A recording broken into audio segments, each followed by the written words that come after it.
Television പ്രേക്ഷകർക്ക് പ്രിയങ്കരിയായ നടിയാണ് പാർവതി വിജയ്.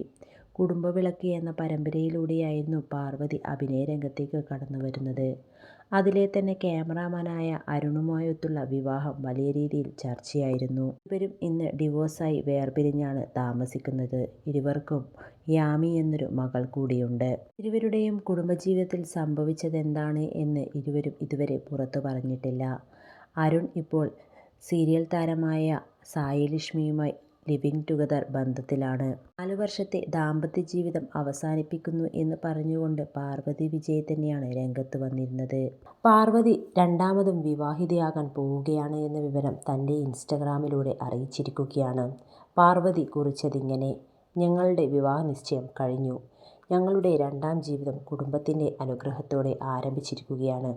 ഒരു സിംഗിൾ പാരന്റ് എന്ന നിലയിൽ ഒരാളെ വിവാഹം കഴിക്കാൻ വളരെ ബുദ്ധിമുട്ടാണ്. എന്നാൽ യാമിയും ഞാനും ഞങ്ങളെ നന്നായി പരിപാലിക്കുന്ന ഒരു നല്ല ആത്മാവിനെ കണ്ടെത്തി. ദൈവത്തിനും എൻ്റെ കുടുംബത്തിനും എൻ്റെ കൂടെ നിന്ന സുഹൃത്തുക്കൾക്കും നന്ദി. മാധ്യമങ്ങളോട് എൻ്റെ സ്വകാര്യ കാര്യങ്ങളിൽ ഇടപെടുന്നത് നിർത്താനും ഞാൻ അഭ്യർത്ഥിക്കുന്നു. ഇത് എൻ്റെ ജീവിതമാണ് എന്നും പാർവതി കുറിച്ചു. പാർവതിയുടെയും യാമിയുടെയും വിവാഹം കഴിക്കാൻ പോകുന്ന ആളുടെയും കൈ ചേർത്ത് വെച്ചുകൊണ്ടുള്ള ഫോട്ടോയ്ക്ക് താഴെയായിരുന്നു പാർവതിയുടെ ഈയൊരു കുറിപ്പ്. എന്നാൽ പാർവതി ആരെയാണ് വിവാഹം കഴിക്കാൻ പോകുന്നത്